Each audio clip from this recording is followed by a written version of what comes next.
RFK Jr. on track for confirmation as the Secretary of Health and Human Services after clearing a key Senate Finance Committee confirmation vote. He was one of President Trump's most controversial cabinet picks, but there is a large group hopeful that he could bring much-needed change to American health care.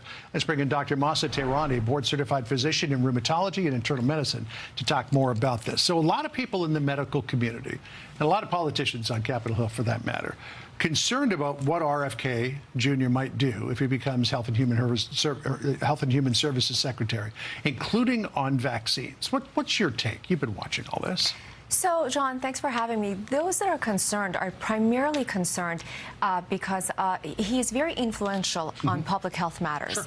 People want to listen to him, and they're concerned that if he raises concerns about safety of vaccines, then there might be a decrease in vaccine rates, leading to just kind of an erosion in trust of the population, and possibly rise in some preventable diseases popping up again. So the concern really is around safety.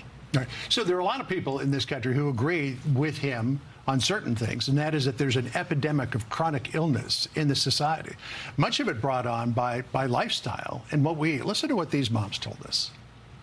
Make America Healthy Again movement is an answer to my prayers. My children were sick. All three of them were super sick in 2007 on many chronic medications, and I was told they're just going to need to be on chronic medications forever. And I just refused to take that answer for one more day. So I started changing our diet. I changed our lifestyles. All our kids came off medications.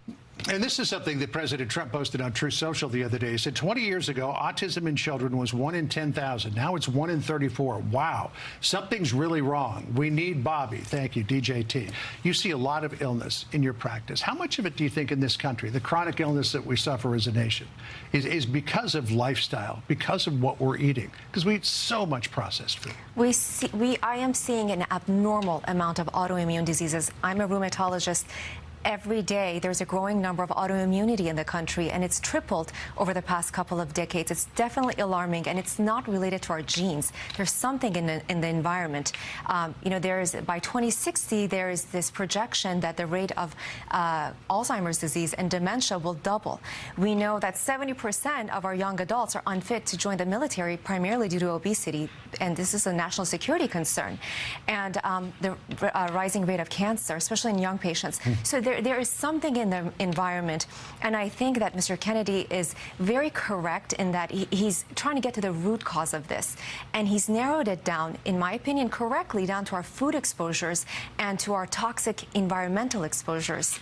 So the FDA just recently said that it was going to ban red dye number 3, one of a number of food dyes that we use in this country. A lot of people have said, well, if you look to places like Canada, if you're making a cereal like Fruit Loops, they use things like watermelon dye and blueberry dye and other vegetable dyes to make the colors. They're less vibrant than what we see here, but they're much healthier. And a lot of people say that they taste better. They absolutely do. A lot of people who have traveled to Europe can attest to that. They love the food. It tastes more like real food. And you know, John, today there are 10,000 synthetic food additives here in the U.S. in our food supply versus only 400 in Europe. And what happened is I think there was a policy in the 1950s that FDA set out. They wanted to streamline or fast-track some common household food additives. And then Big Food figured this out. It was a big loophole, and that's how we got an influx of massive toxic additives. I think this is an area where policy will be heavily focused on changing, and hopefully we can expect a lot of additive bans coming soon. All right. Well, we'll see what happens with the RFK confirmation. The vote will be coming up in a few days. He doesn't have the support of all of the Republican Party at this point, but he may squeak through. Dr. Tehrani, great to see you. Thank you for coming in today. Thank you for having me. Appreciate it.